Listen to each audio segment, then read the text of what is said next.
It's a very flexible object. Don't worry, there's no words. But it does a couple of things that a large piece of steel can't. It creates wounds inside of you. Oh, you tried your lunch. So this is really good at making you into multiple use. It's phenomenal at that. But most of the wounds that this creates are basically survivable.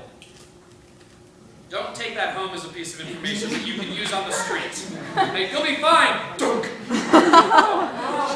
It's not fine. But there's a marvelous manuscript here in the Folger Library, which is a medical manual. It's an amazing book because the opening page is a single illustration. Illustrations are more expensive, so they often don't show up as much.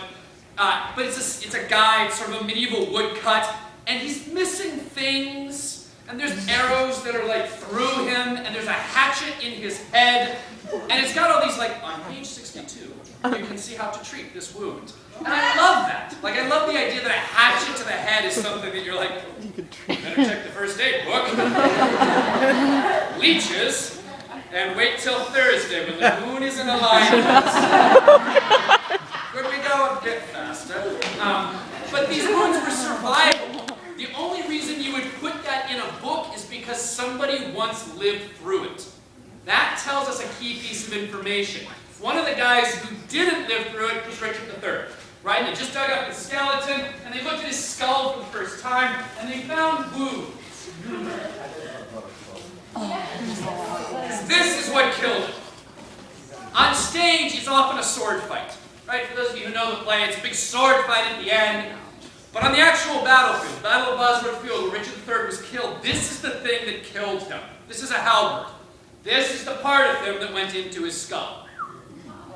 And this is something remarkable, right? Richard III, as you remember, he's got this hunchback and he's got this blasted limb that he describes throughout the show. And very often in production, we give him a great big sword, which is weird.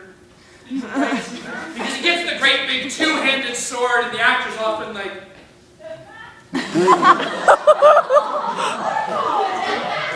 got it! And there's not much they can do, right? Very often you've got this great actor for the entirety of the show, and they get to the fight and they're sort of like, got it!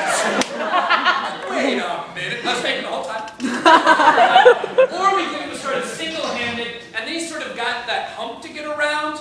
And it's a sort of awkward piece of choreography. Clearly Shakespeare had something in mind. But historically, what he may have had in mind is that historically, the real Richard III didn't fight with a sword. This was his weapon. This is fun. This shows up on a stage and audiences look at you. Right? Richard III comes out on stage with one of these and we go, oh yeah. Yeah, he might win. And it would probably be okay if he did, because he has that. This is a powerful thing, and you understand why Richard might have used it, right? We understand why the actor today might prefer this over this. There's sort of real theatrical reasons to prefer one over the other. Now, historically, this took about 7 years to figure out how to use, right? You started as a squire, you worked your way up to knighthood, and all along the way you learned how this object was used, the sort of clever manipulations of it, more than just dunk, dunk, or dead. Or dead. But this, you all know how to use this. Sitting here today, not one of you would go, got it, let's go. Bing, bing. Like, we all get it, right? There's no complicated secrets to this one. It's sort of, and if you're very clever, eventually you'll figure out that this pointy thing can go here first. Or I'll post Right? one That I on can YouTube and then. stick and rip. Which helps explain moments in the text. Right? It's early on in Macbeth. Right? We don't know what's happening at the opening of Macbeth. There's a battle, there's some witches. We don't know who we're supposed to root for. But a bloody sergeant comes out on stage, and a king says to him, what's going on here? Nobody knows what's happening. And that bloody sergeant says, let me tell you about this guy Macbeth. We haven't seen him yet. We as an audience, as a reader, don't know what to think of this guy. And the bloody sergeant says, you should have seen him. His brandished steel probably talking about a sword. Brandished steel, it's cold. It's in Scotland. There may be a little bit of snow on the ground. It's an early morning battle. His brandished steel smoked with bloody execution. That's an image. That's why Shakespeare's so extraordinary. If we saw the film version of that, if we saw the television version, it really wouldn't be the same. We talk about how, a picture's worth 1,000 words. Yeah, but language is worth 1,000 pictures. Because the blade isn't smoking because of some mystical thing. It's smoking because the blood on it is hot. And it's in cold air.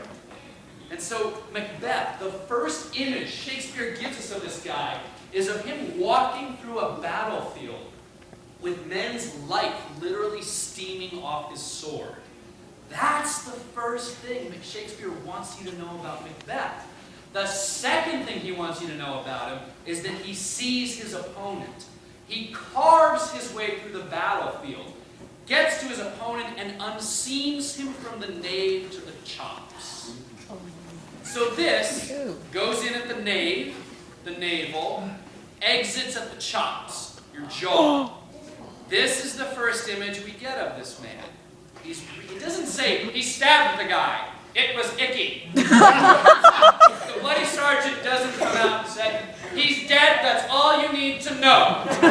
He says he was unseamed. He was zipped open. Unseamed from the nave to the chops. That's an image. And the thing that fascinates me as a historian and as an artist is, these are things Shakespeare must have known. Either somebody told him this in a tavern late at night, or it's something he saw with his own eyes, so that he knew that hot blood on cold steel in a cold morning really does steam. That's something that's interesting about the man as an artist. But Richard, you go back to Richard, maybe this is unseeming. Maybe this is what he's using against Richmond at the end of the battlefield. But what killed him was this. Now, there's a hierarchy to battlefields, right? You've got the sword, you're in charge. You've got the horse, you're in charge. That's where the word chivalry comes from. It's from the same Latin and French root of cheval. It's about horses. So ladies, the next time you ask someone to be chivalrous, rethink that one for just a second. Because it's all about the horse. It's all about how you should treat horses as property. Just something to think about. Language has meaning, because codes of chivalry are all about property, right? It's who owns the castle, it's who owns the horse, it's who owns the sword, it's who owns the people. That's what chivalry is all about. It is the code of the horseman. So this killed Richard. That little beak, at the end is 6 feet of hardwood, went right into his skull, and it didn't kill him. He survived that. There were 7 other wounds he was given that day. Some of them were given after he died, but that alone was not enough to kill him. Medieval battles, medieval warfare that Shakespeare was living through are gruesome facts. And so this was a revolution, because this doesn't make those big wounds. It makes very small wounds that are just enough to kill you. And Benvolio comes on stage. Let's go back to Romeo and Juliet for just a minute. Benvolio comes on stage, tells everybody to stop fighting. Now, my English teacher was a wonderful, wonderful person. But she taught me that the way to remember the characters in the play was with little mnemonics. So, Mercutio is Mercurial. He's ever changing. Okay. I don't know what Mercurial means, but thanks for the memory. She said Benvolio. He's benevolent. That's how you remember him. He's benevolent. Really? I just started working on my 32nd production of Romeo and Juliet, so I've had a lot of time to think about the character of Benvolio. He comes out, there's people fighting, he comes out with a superior weapon. It's faster, it's deadlier. It's a weapon that they don't have social access to. He is elite, he is allowed to carry this weapon. They can't. He's much more deadly, and he says, stop fighting, or I'll kill you. This is an interesting philosophical position. And moments later, right behind him, on stage comes Tybalt. With his own blade. Much more accurate, much more deadly, very good at putting wounds inside people. And he says, what art thou drawn among these heartless hinds? And then he tosses out a line that lots of actors just skip over. But I think it's fascinating.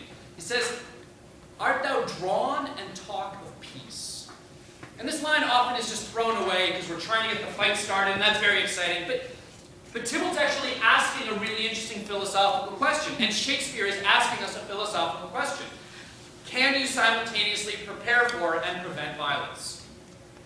If you're going around with a gun on your hip, or a sword on your hip, or a knife on your hip, how do you preach peace?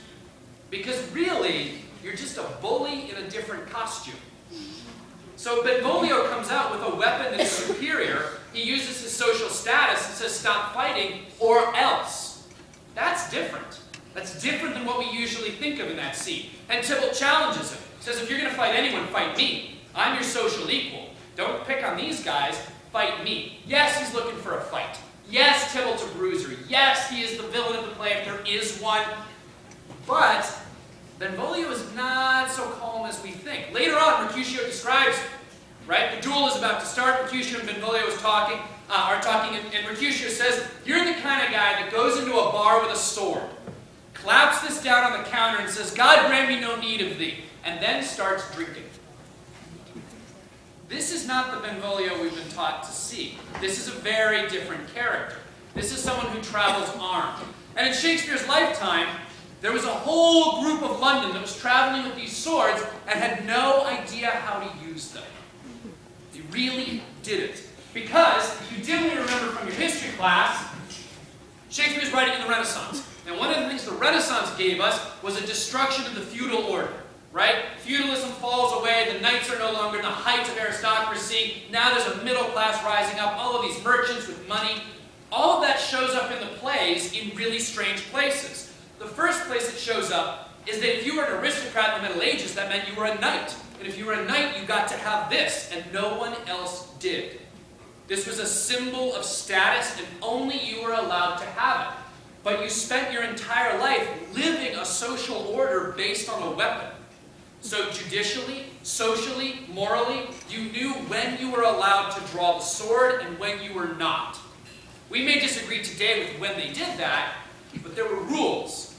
When the feudal order fell away, you had a middle class that wanted everything the lords had had. They want the castles that have names. I live in Larkspur. This is Tiger Spit on Heath. This is my house, Gryffindor. They've got houses with names, right? And we do this in neighborhoods today, right? We name our neighborhoods, right? We name the streets that we live on. So these middle classes, they want the houses, they want the money, the titles, and they want the blades. They want to go through London in Shakespeare's lifetime carrying something on their hip because that makes them look gaudy and rich.